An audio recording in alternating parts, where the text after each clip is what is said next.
Alhamdulillah Rabbil Alameen. Wassalatu wassalamu ala Rasulika al-Kareem.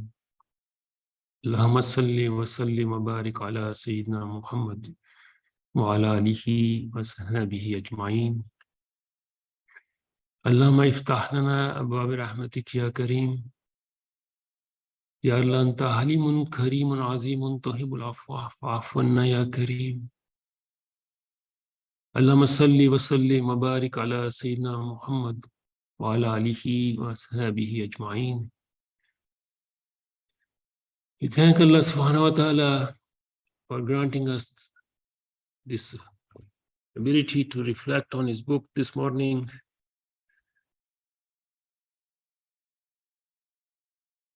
May Allah subhanahu wa ta'ala accept this reflection. May Allah subhanahu wa ta'ala bless us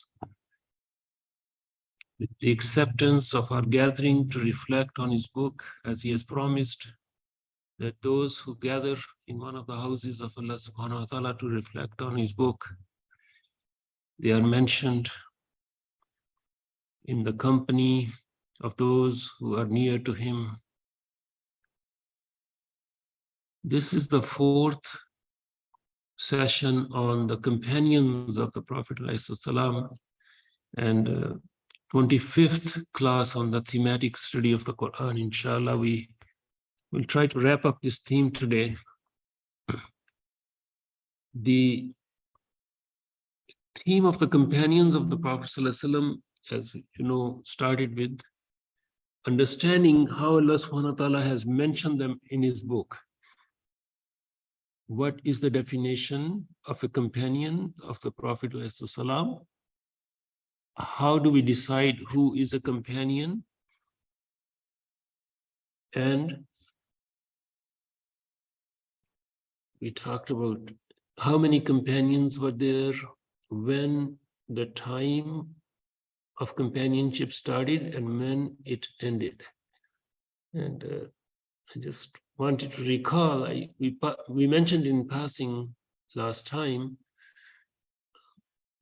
but the day the Prophet ﷺ passed away from this dunya, that Monday in Medina, was the day when the door of companionship was closed. So those who started the companionship with the Prophet ﷺ on the day the first revelation came, the day he was appointed the Prophet ﷺ, he was appointed in eternity before the actual event happened in the cave of Hira. So this is an approximate period of 23 years. And it's an amazing detail in our tradition that on the day that the Prophet ﷺ passed away in Medina, there were several individuals who had actually started their trip to come to see him. And we don't know how many of them, because obviously only the well-known or some people who became well-known later on are recorded in the books. In fact, Imam Muslim mentions a list of 30 such would-be companions. And one of them is Abu Zu'ayb al-Huzayli, who actually arrived in the masjid shortly after the Prophet ﷺ had passed away. So he had traveled, who knows for how many days, through the deserts to arrive in Medina, but he missed the companionship by just a day, because that very day the Prophet ﷺ passed away. So we have a report from about him that he arrived in the masjid. Masjid was empty. He asked, "Where are people?" He was told they have gone to Banu Saqifa of the Ansar. And he goes there and he sees what happens there. And he is one of those who did the bay on that day. You say now, Abu Bakr Siddiq radiallahu anhu, they come back, and he participated in the final rites that happened for the burial of the Prophet ﷺ. So he missed the status of companionship. Then he became a tabai, he became a follower. And because he had traveled to Medina for that very purpose, and obviously he was a poet and he was shocked. So he has left behind a ritha, an elegy, among other companions who also wrote the impact they had on themselves. So inshallah, we try to wrap up this theme today with more reflections on the book of Allah subhanahu wa ta'ala, beginning with the dua of Sayyidina Ibrahim alayhi salam. This dua is actually mentioned twice in the Qur'an, or these words are mentioned twice. وَإِذْ يَرْفَعُ إِبْرَاهِيمُ الْقَوَاعِدَ مِنَ الْبَيْتِ إِسْمَاعِيلُ رَبَّنَا تَقَبَّلْ مِنَّا إِنَّكَ أَنْتَ السَّمِيعُ الْعَلِيمُ. When Sayyidina Ibrahim alayhi salam and Sayyidina Ismail alayhi salam were building the house of Allah subhanahu wa ta'ala, they said, oh our Rabb, taqabbal minna, accept this from us, innaka anta sami'ul alim, indeed you are all hearing, all knower. And then they followed this with the dua, Rabbana waj'alna muslimayni laka wa min zurriyatina ummatan muslima. So they made this dua that make us among the Muslimin, among the Muslims. So the word Muslim goes back to Sayyidina Ibrahim alayhi salam. And then his dua is Rabbana wab'ath fihim rasulam minhum yatlu alayhim ayatika wa yuallimuhum al-kitaba wal hikmata wa yuzakkihim innaka antal azizul hakim.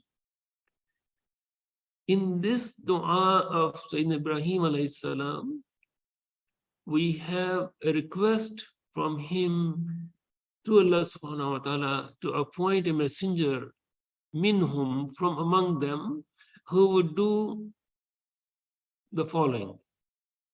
Yatlu alayhim ayatika, who would recite to them your ayats. Wa yuallimuhumul kitab, and he will teach them the book. Wal hikmah, and wisdom. Wa yuzakkihim, and he would purify them. 4 functions of the prophethood of the Prophet ﷺ: recitation of the ayahs, teaching of the book, teaching of the wisdom, and purification. So those who became the companions of the Prophet ﷺ benefited from him in all 4 realms of his prophethood, meaning they heard the ayats of the Qur'an as they were coming. He taught them the book, meaning he explained to them what was coming. Then he taught them wisdom, and most importantly, وَيُزَكِّيهِمْ, he did the tazkiyah. This is a very unique function of the Prophet ﷺ's prophethood, because tazkiyah is something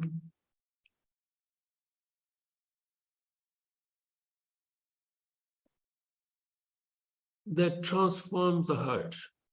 Because without that, if it's just the question of the books, the question of the receiving the ayahs, Abu Jahl also received the ayahs which were coming, but nothing happened to his heart. In fact, he went the other way around.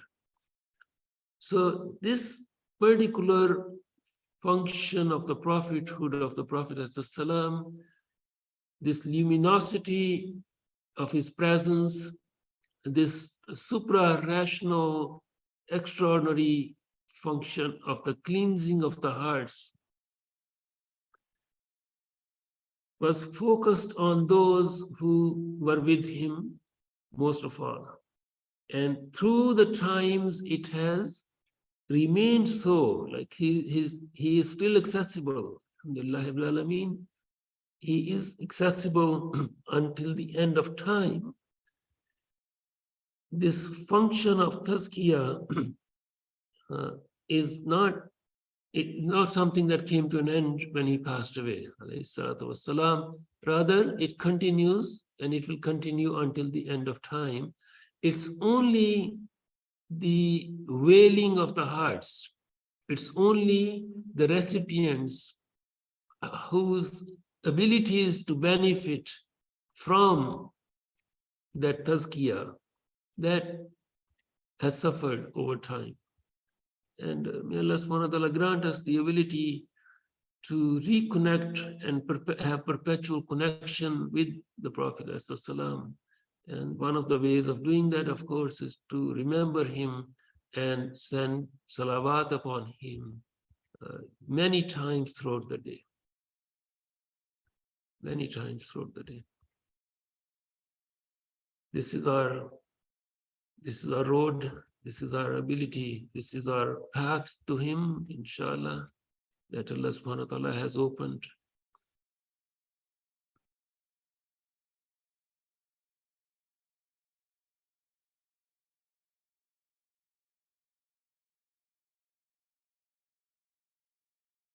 The companions of the Prophet ﷺ received this tazkiyah directly in person. We don't have that anymore. And if we reflect on the 23 years of the prophethood, there is one single aspect of this transformation that becomes very obvious to those who can see that the companions literally saw the Jannah and they literally saw the Jahannam. And once they saw it, nothing of this dunya mattered anymore. The eternity of life in one of those two places became so real for them. Can you imagine that? Like they are sitting around the Prophet ﷺ and he raises his hand up, like he literally is trying to grasp something, and they ask him, what did you do? And he said that I saw grapes of Jannah, and I raised my hand to get them, and had I received them, you would have enjoyed them until the day of Qiyamah. When they received the ayahs of Surah Al-Kawthar, Inna Ataynaka Al-Kawthar, it wasn't like how we recite it. It was as if they were actually in that state of Kawthar, being in front of them. So the ability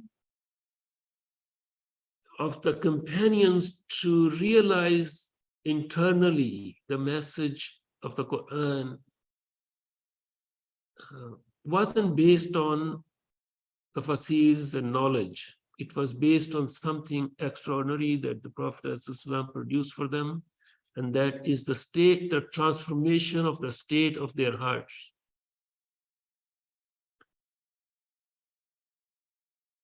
We don't have that direct experiential reality of the prophethood unless we strive to attain that spiritual station, until we are able to remove the veils which cover our hearts. And once we see that, once we have the reality of the immediacy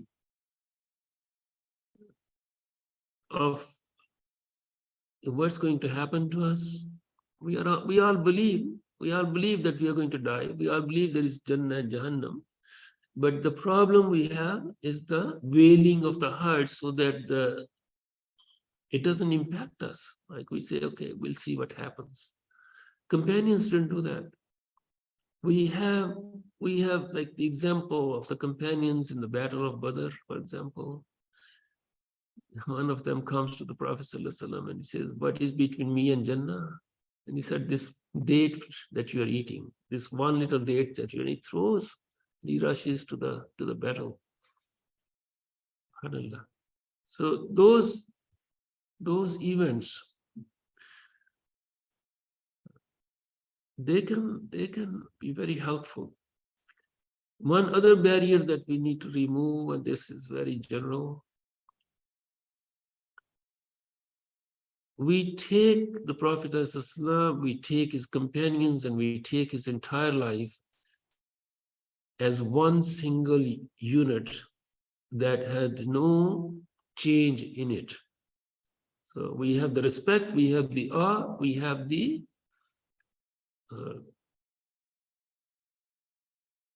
and we have the highest station of the Prophet ﷺ in our hearts, but there are certain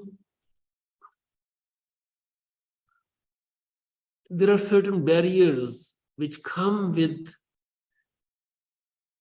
solidifying that blessed life into one unit and not being able to see the organic living reality of his life and the life of his companions. Meaning, when we think of Sayyidina Abu Bakr Siddiq, when we think of Sayyidina Umar, when we think of any of the companions, what do we have? What do we have in real life situation? We have the episodes of their conversion, for example, we have information, but we don't see them as real human beings going through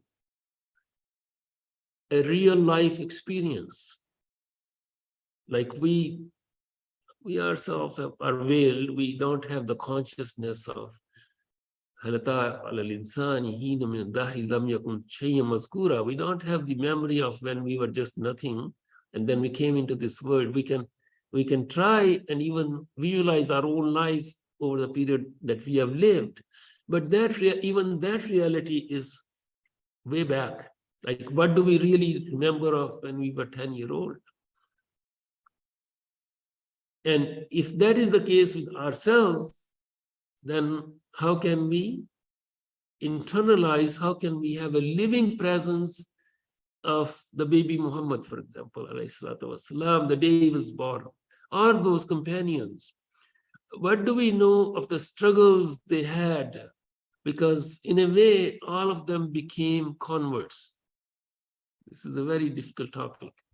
But many of us, many new Muslims who come to Islam, what they experience with their families, with their friends, even within the Muslim Ummah, when somebody becomes more religious, what happens to him in his social circle? All of those were real struggles. All of those were real struggles. The mother says, look, this is terrible. You come home and you say, I believe in this man. I'm not going to eat anything. I'm not going to wash myself. I'm your mother. Like, how can you do this to me? And he goes to Sayyidina Umar and says, this is what my mother says, what do I do? He says, well, let her sit in the sun, and when the lice comes in her hair, she will take a shower bath. Don't worry. Like, these are real situations. So the difficulty that we have in internalizing these blessed lives of the Prophet ﷺ are many, have many levels. And Allah subhanahu wa ta'ala has left certain ayahs, lots of ayahs in the Qur'an to remind us and give a path to those lives and their struggles.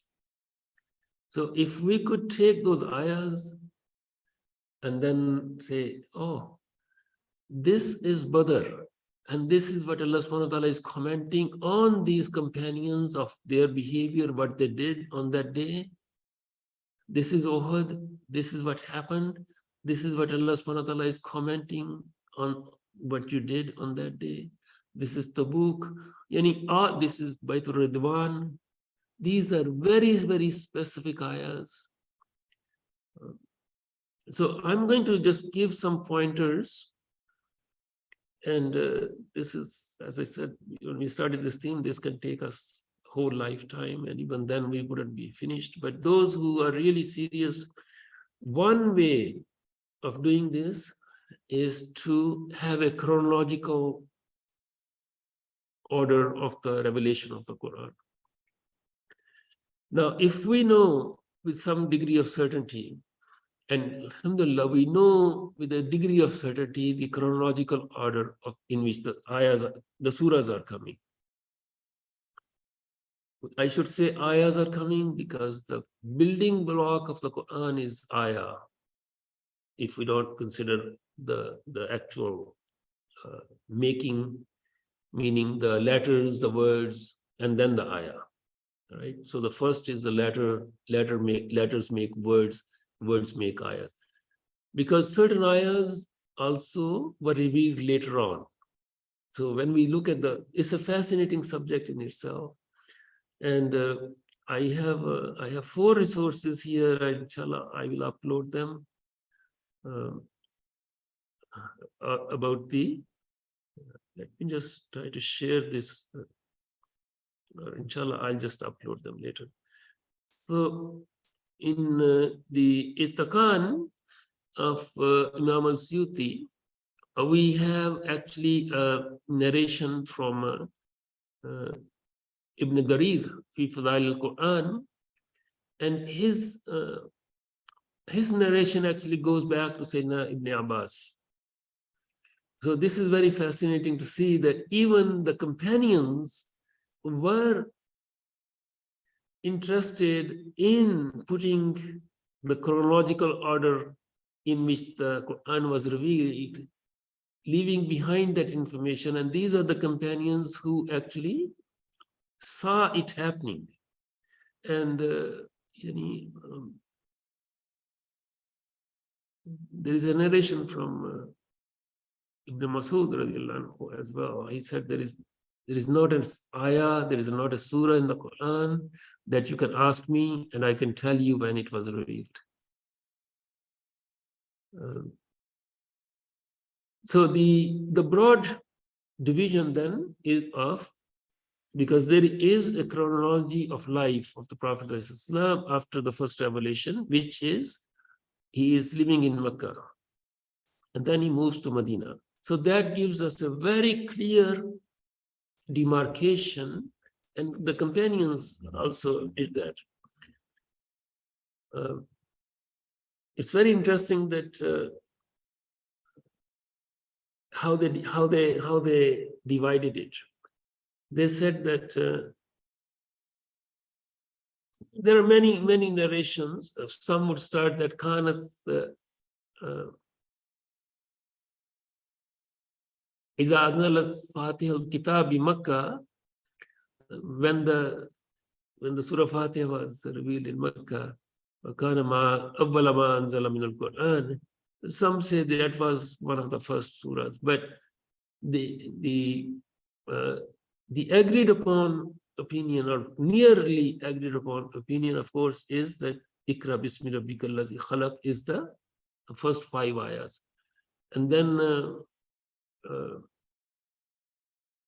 ثم نون ثم يا أيها المزمل ثم يا أيها المدثر ثم تبت يدا أبي لهب ثم إذا الشمس كورت ثم سبح اسم ربك الأعلى ثم والليل إذا يغشى ثم والفجر ثم والضحى ثم لم نشرح. So he goes through all the surahs by name. So in short, they say that 27, 28, 30 or 32 surahs. These are different numbers of surahs which were revealed in Medina, and everything else is in Makkah. So this is one of the divisions that we have in terms of the chronological order of the surahs.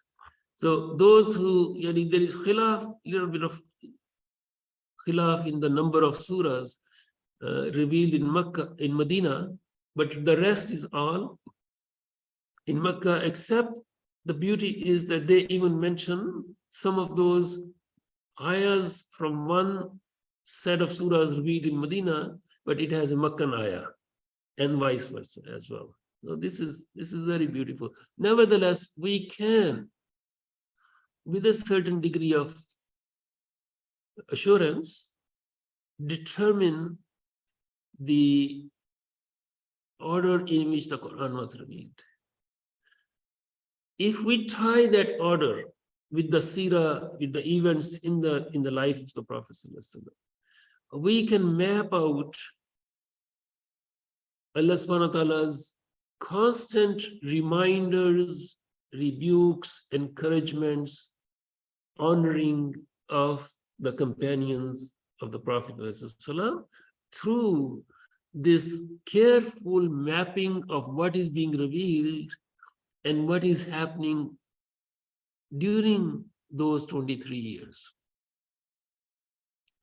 That's one way of, and this is a beautiful subject to go into details with each of the ayahs. And I have several lists of the ayahs which refer to the companions in connection with the events, that chronological events that happen. So in terms of the Medinan part, we have Surah Al-Baqarah, Al-Anfal, and this is the order: Al-Imran, Al-Ahzab, like this order from Imam As-Suyuti, and the last of them is Surah Al-Nasr. إِذَا جَاءَ نَصْرُ اللَّهِ وَالْفَتْحُ وَرَأَيْتَ النَّاسَ يَدْخُلُونَ فِي دِينِ اللَّهِ أَفْوَاجًا. And it's reported that this surah made Sayyidina Abu Bakr Siddiq very sad. This is a bishara. This is a surah of happiness, but he realized that this is the culmination of the life of the Prophet ﷺ.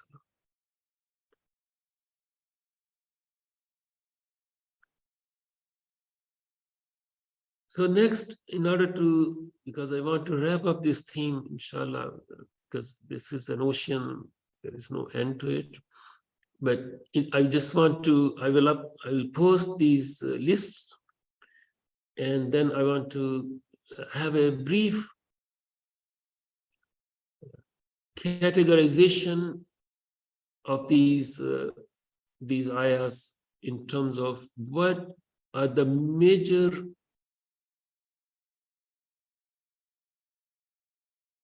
categories of direct addresses to the companions.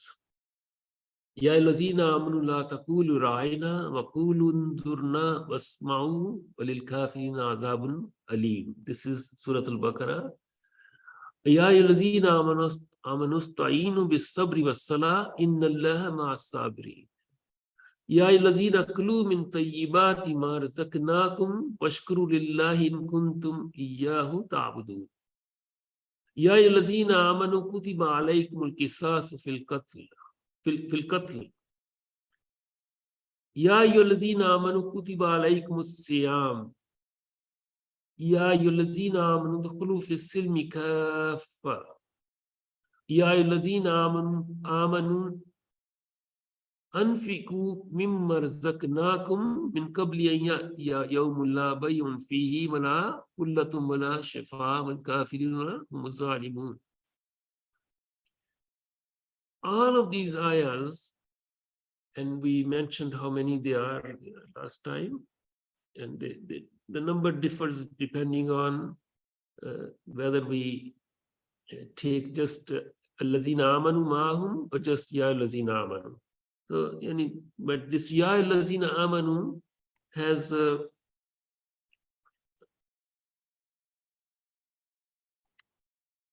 90 ayahs directly calling them, "O you who believe, O you who believe." And the companions took these ayahs as if Allah subhanahu wa ta'ala is directly addressing them and telling them what to do. You eat from the tayyibat, you fast, you spend from your rizq.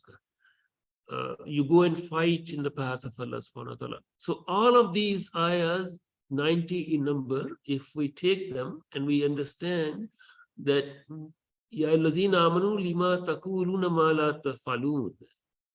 What is being said here? O you who believe, Ya alladhina amanu lima taquluna ma la taf'alun. Why do you say what you don't do?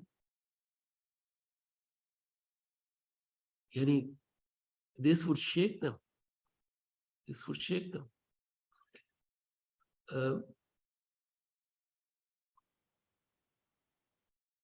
Ya allazina amanu idza rajaytumur rasula faqaddimu bayna yaday najwakum sadaqa. When you want to come and have a private conversation with the Prophet ﷺ, do some sadaqah before you do that. So what do we see? Ya allazina amanu la tarfa'u aswatakum fawqa sawtin nabi. O you who believe, do not raise your voices higher than the voice of the Prophet ﷺ.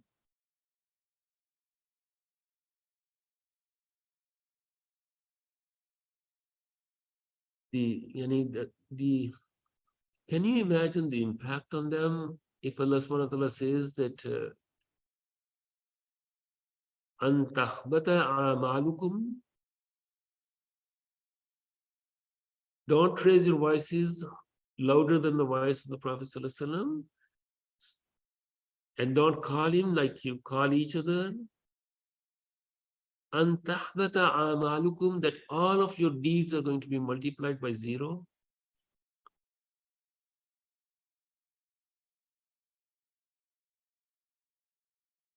Yani, these are direct addresses not only to the companions, also to us as well until the end of time. But what are the categories of these addresses, and what have our scholars said about them? So these are some of the things that can help us. I'm trying to finish this last entry on the second volume on the companions of the Prophet ﷺ.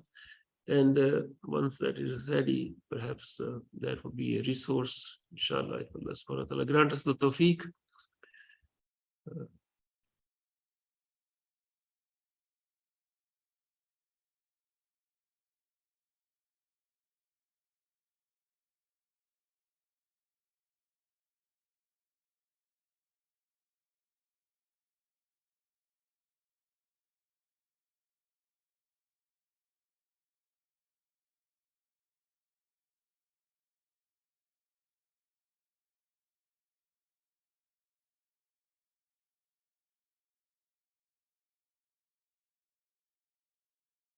I mentioned at the beginning the dua of Sayyidina Ibrahim alayhi salam, and I want to close this part of the discussion with the reflection from Fakhr bin Razi. He is just such an insightful scholar that who would ask questions and then he will answer them. He says that a messenger has indeed come unto you from among your own. Troubled is he by what you suffer, kind and merciful unto the believers. He says that the nobility of the companions in the sight of Allah subhanahu wa ta'ala is such that he has told us that his beloved messenger is troubled by what happens to you. So the companions were taught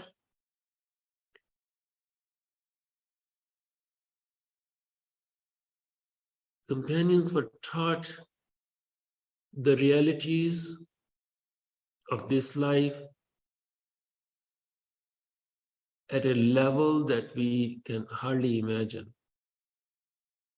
So the insights that they received not only created this purity in their hearts, but what they have left behind in very short statements, that is a treasure for us until the end of time.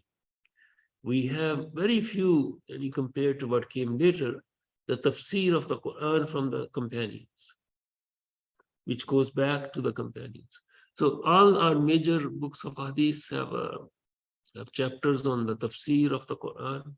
Imam Bukhari has it, Imam Muslim has it.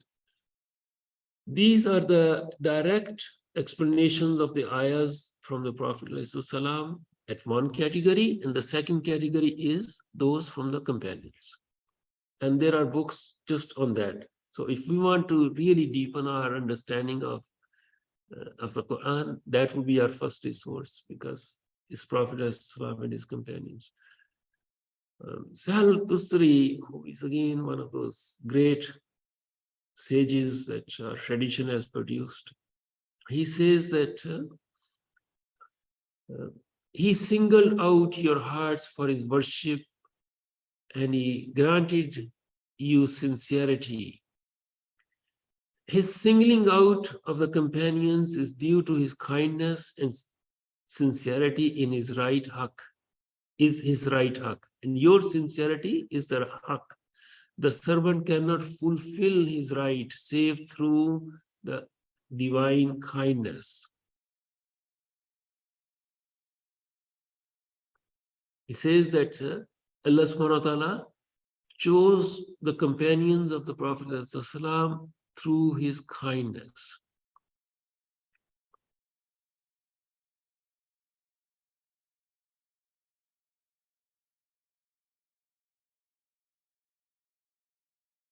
One of the surahs which is singled out by many mufassirs is Surah Al-Hujurat. And Surah Al-Hujurat, which is the 49th surah, all of it is the tarbiyah, is the teaching to the companions. And Ibn Ajiba, he says that this teaching of the adab is one of the central themes of the 18 ayahs of Surah Al-Hujurat, which addresses the companions directly, reminds them of the presence of the Prophet ﷺ among them, and that Allah has endeared faith to you and made it beautiful in your hearts. He has made disbelief, mischief, and disobedience loathsome to you. This is Surah Al-Hujurat, the 7th ayah. And he's saying, in fact, adab is the central theme of Surah Al-Hujurat. Now, what is adab? Adab literally means to put things in the right place. The haqq, the reality of our existence in relation to Allah subhanahu wa ta'ala, in relation to the Prophet, in relation to the Quran, all of this, when put in the right places, is adab. So when he says that this surah is teaching adab to the companions, he means the entirety of the order of being, the order of existence, including relationships with each other, relationship with the Prophet, relationship with Allah subhanahu wa ta'ala, relationship with the Quran. What is our adab with the Prophet, with the Quran, with Allah subhanahu wa ta'ala? Allah subhanahu wa ta'ala says in Surah At-Tawbah, ayah number 100, as for the foremost, the Muqarribun, the first of the emigrants, first of the Muhajirun and the Ansar, and those who follow them in excellence, Allah is pleased with them and they will be pleased with Allah subhanahu wa ta'ala. And He has prepared gardens beneath which rivers flow, there to remain forever and ever. That is the supreme success. This is really, this ayah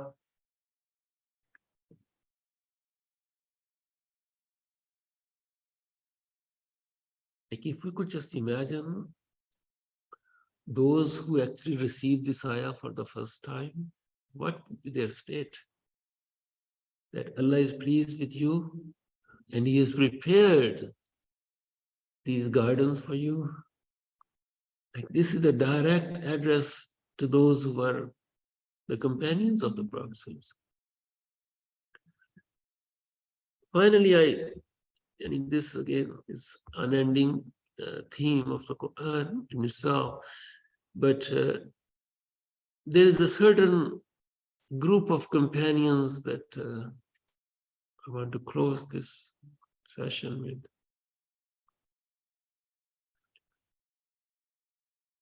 These are the companions of the bench, Ashab al-Suffa. And there are many groups of companions, Ashab al-Badr, Bayt al-Ridwan, the Badriyun,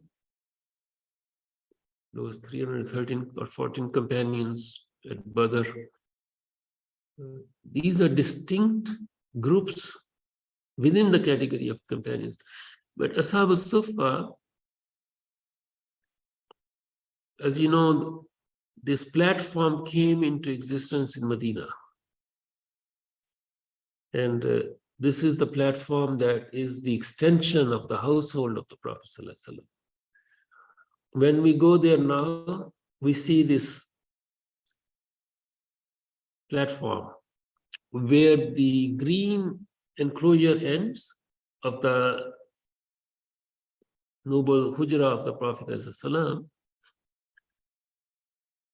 The far south, and facing the Qibla, where we go for visitation, towards that part is the hujra of Sayyidah Aisha, was the hujra. That's where the Prophet ﷺ is buried. But on the north side, as we come back from where we go to stand and say salawat to the Prophet ﷺ, coming south from that, this green enclosure that came into existence during the Ottoman time, it ends. And right after this, there is a space of 20 feet or so, and then there is this platform. So that platform, if you go and measure it, I spent a lot of time, Allah subhanahu wa ta'ala grants me the tawfiq to sit there, it can only hold 64 individuals. That is the size of this Sufa, the Ashab Sufa. This is the platform. Now it's in this form, but its dimensions have remained like that. So when the Prophet ﷺ came to Medina, shortly after his arrival, a group of companions devoted themselves to the masjid and to be in the company of the Prophet ﷺ as much as they could, meaning they wouldn't leave the masjid. They were not in the masjid because masjid was the small enclosure at that time. Just outside the masjid, just under the sky, they would just sit there. Why? They wanted to learn from the Prophet ﷺ. They wouldn't go home. And then the Prophet ﷺ asked his daughter, Sayyidah Fatima, Allah have mercy on her, grant her the highest Jannah, to take care of them. They had needs, they had needed food, very few needs, but nevertheless. So they became the extension of the household of the Prophet ﷺ. We have lists of those companions, and there obviously, again, we need to look at this as an organic reality changing with time over these periods of these years of Medinan life. Obviously, the masjid was the first thing that was built, but the Sufa wasn't immediate. It was perhaps later on. But because there is a constant flow of Ashab al-Suffa, meaning it's not a set group of companions that didn't change. People would come, join, and then some would stay and others would leave. Then we have lists of those, and one of the lists says they were as many as 400, meaning over this number of years, these would be people who would come and spend some time and then go. And Abu Hurairah radiallahu anhu is one of them. Abu Sa'id al-Khudri radiallahu anhu is one of them. Sayyidina Ibn Masud is one of them. These are great companions of the Prophet ﷺ. They have left behind what no one else has left behind, because they were there all the time. Just imagine, like now it's inside the masjid, but even when it was just outside the masjid, what were they doing? They would be waiting for the Prophet ﷺ to come out from his hujra, for example, to lead the salah. They're already there. They're the first to enter the masjid. They are the last to leave. They have nowhere to go. They would memorize, listen to the Prophet ﷺ. That's why we have all these hadiths. And people say, how can Abu Huraira radiallahu anhu narrate so many hadiths? And he said, because I didn't go anywhere. Even though I was only in the company of the Prophet ﷺ for 3 years, but that's all I did, day and night. I just paid attention to what was being said. I didn't go to the bazaar, and I didn't have businesses, and I didn't have. So these people, these companions are special companions, special group of companions, and there are scholars in tafsir who say that such and such ayah was revealed about them. Again, this Asbab al-Nuzul is a wonderful source for understanding the station of the companions and what is said in the Qur'an about them. And we have everything in Asbab al-Nuzul actually goes back to 4 fundamental books, and 3 of them are fundamental. 4th is actually derived work. I'll put the links to those inshallah as well on the class website. Asbab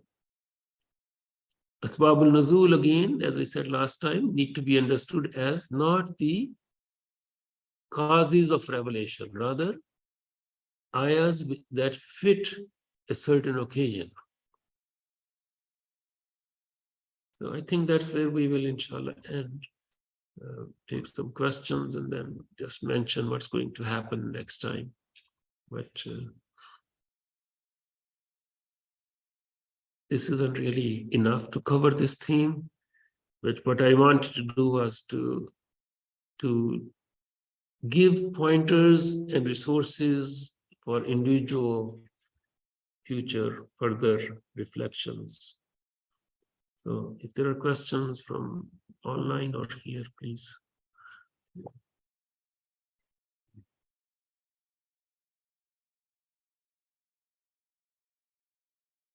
I understand.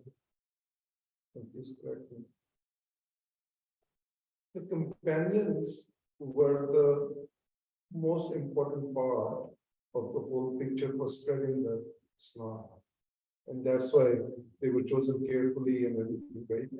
And we know very little about companions. I mean, if we know, we only know about 5, 6, 7, 8 companions, right? And we don't know, we are not taught, or we don't go into the lives of other companions. We only concentrate on the 4 Khulafai Rashidin and maybe 10. Bashra, right? Yes. But what I understand, what I've been reading, that companions were, or the companionship was the very vital part in the spreading of Islam. And we see this trend going on into the next generation and the next generation. We have Imam Abu Hanifa, he has companions. We read about Hazrat Imam Abu Hanbal, Rahmatullah, he has. But as the time goes by, the companionship reduces. These scholars or these become less accessible. Their companionship is reduced. And now, in our current time, I think there is almost no companionship with the scholars or everything.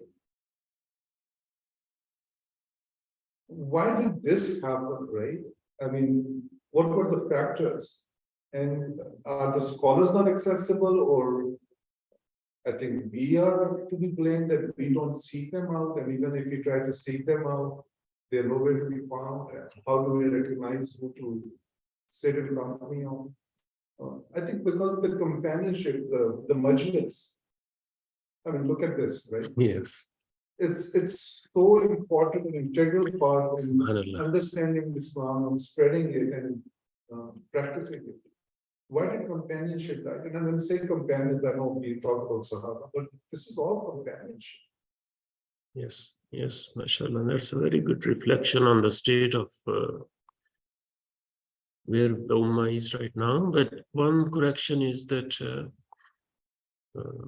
it's true that we are only taught normally about the four Khulafa or the 10 who were given the glad tidings.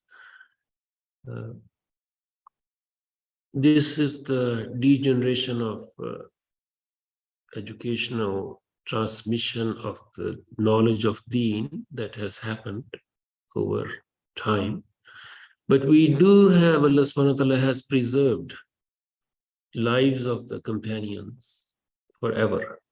So we do have every single companion's life documented,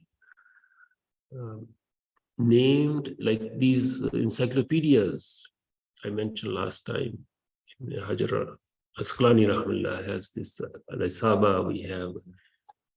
We have several encyclopedias of male companions, female companions. One of them actually, Dr. Akram Nadvi just translated this encyclopedia of the Hadith scholars as well. These are the female Hadith scholars.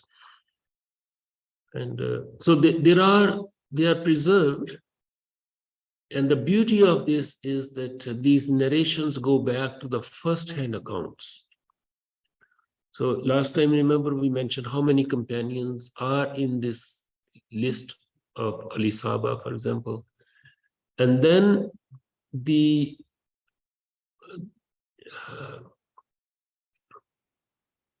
those of them who distinguish within the group of companions, either because of their scholarship, because of the state of their hearts, or altogether. So there are ranks, as I said, there are books about the Badriyun, those who participated in the Battle of Badr themselves. And I think it's just a great honor to be able to go and visit their graves even, which many are still around. After 1400 years, with authenticity, we can go and visit Sayyidina Ubadah bin Samit just outside the wall of the Al-Quds complex. There are two of them there, and every time I go there, I go to their graves. Syria has the largest number of companions buried there, and their graves are known. Khalid bin Walid radiallahu anhu is there. Even though we don't have the graves of many companions who are buried in Baqi, we know we have lists of who was buried in Baqi, even though the graves are gone, but Allah subhanahu wa ta'ala has made this Baqi, yes, it's just an honor to be there. So generation after generation, same place. The courtyard near Uhud, Shuhada of Uhud, that's a must-visit place for us. Yani we can be in that presence of these blessed companions who offered their lives on that day. So there are still paths to the companionship, even though it is not physical anymore. There are other ways to have companionship. Like we don't even pay attention to physical things. We don't even pay. How are we gonna? Yes, but yani, if you have that experience of going to Homs, for example, and just being in the presence of Khalid bin Walid radiallahu anhu, or going to Jerusalem and just sit by the grave until you feel it.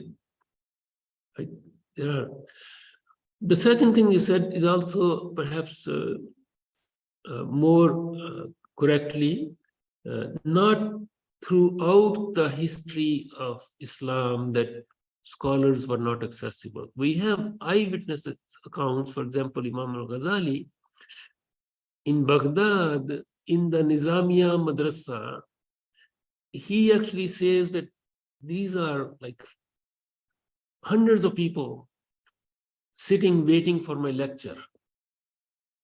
So we have documented evidence of people benefiting, sitting with the scholars. We know that when he returned, Allah have mercy on him, when he returned to Tus, he established a madrasa there. We know other madrasas in Nishapur, which used to have these mujalis. We know Ray was a center. We know, no, we even now. So these places are not marked on the map anymore. But as I mentioned a few Sundays ago, in Bhera, Pakistan, near Sargoda, somebody in 1925 said, I'm going to start a madrasa here. He's a scholar of the Qur'an. Bhera is an ancient place. It's from Alexander's time. There are reports about it. So people do establish these places of majalis where they are accessible. They gather students around them. Those students then become scholars. They teach other students. And one of the great tragedies that happened, and Allah have mercy on them and Allah grant them the highest Jannah, those who preserved this companionship tradition through the dark centuries of colonization. These centuries I'm using plural knowingly, but the time of colonization of the Muslim lands differ from place to place, ranging from 250 years perhaps to 100 years or 50 years, depending on which country we are talking about. And Iran was never directly colonized. That's all true. But if we look at the greatest damage that these colonizers did was to take the lifeline of this companionship out, strangle the madrasa. Because these places, you need a physical place for companionship. Physical bodies need, unless we are in the realm of the spirits, which is different, which is possible. But what they did was they took the waqf, they took the lifeline of just the physical existence of, and where this was the most fear is the Maghreb. The French were they were so systematic in strangling the flow of life into these centers. Compared to them, the British look like merciful colonizers. But what the French did was, but even then, Allah subhanahu wa ta'ala granted these people himma, tawfiq, ability to say, okay, I'm just going to make a hujra here, just make a wall with clay, just straw and clay, just start something, right? So these places are there. The recent destruction in Syria has taken away many of those majalis places. Like scholars are dispersed now. That Syria had the longest continuity. If there was one land on this planet, that was Syria, where the companions went immediately after the Prophet ﷺ. And many of the companions, Sayyidina Bilal, he just couldn't stay in Medina anymore. He cried and cried, and then he left. So many of the companions went to Syria and Palestine, and these were all just one place. They were not separated. Because of that, there emerged a tradition of companionships, generation after generation after generation, until even now there are places, but many have been destroyed recently. So this Bhera, it's not unique. There are many places in the Indian subcontinent where this tradition continued and is still there. Obviously, the level has gone down and other things have happened. In the West, we are still struggling to establish the basic infrastructure. We haven't established, like, alhamdulillah, we have masajids everywhere now. But we haven't really populated these masajids. Like, look at, this. Masajids have become functional places where people come for Jummah. Then if they come for Jummah and then they go away. This is such a huge waste of possibilities. So may Allah subhanahu wa ta'ala grant us the ability to restart and continue.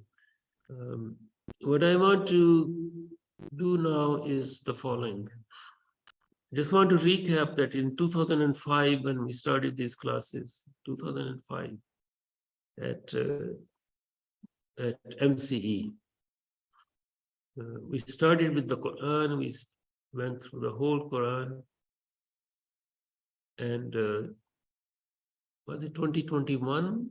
I think COVID time that we finished it, Ramadan, in the Ramadan of 2021 or 22, I forget now. And then I thought we would do this higher level thematic study of the Quran, where we go through the theme. And today is the 25th class. But for many, it is very abstract. It's difficult to grasp, like the theme of beauty and other themes we have done.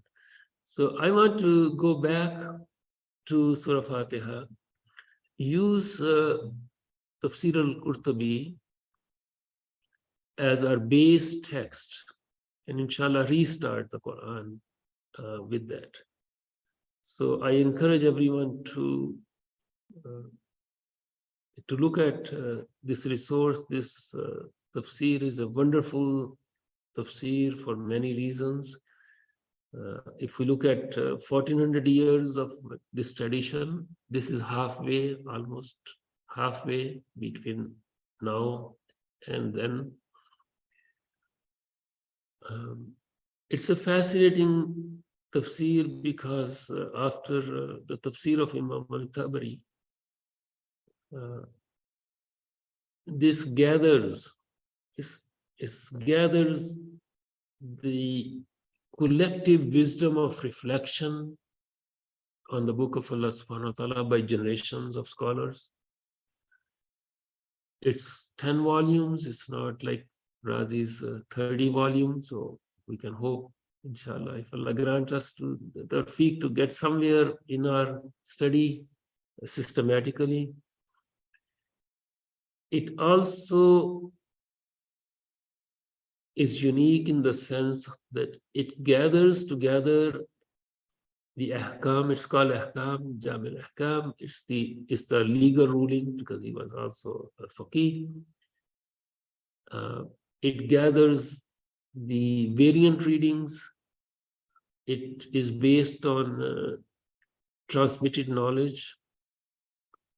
It provides a summary of what happened over 700 years before him, just like Tafsir al-Tabari did.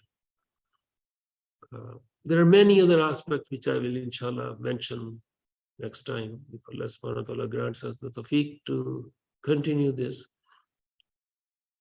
And it also anchors our class back into the text of the Quran, rather than this overall, which is a wonderful thing to have, the overall thematic understanding. But it also requires perhaps many years of reflection on the Quran itself. So let's make dua.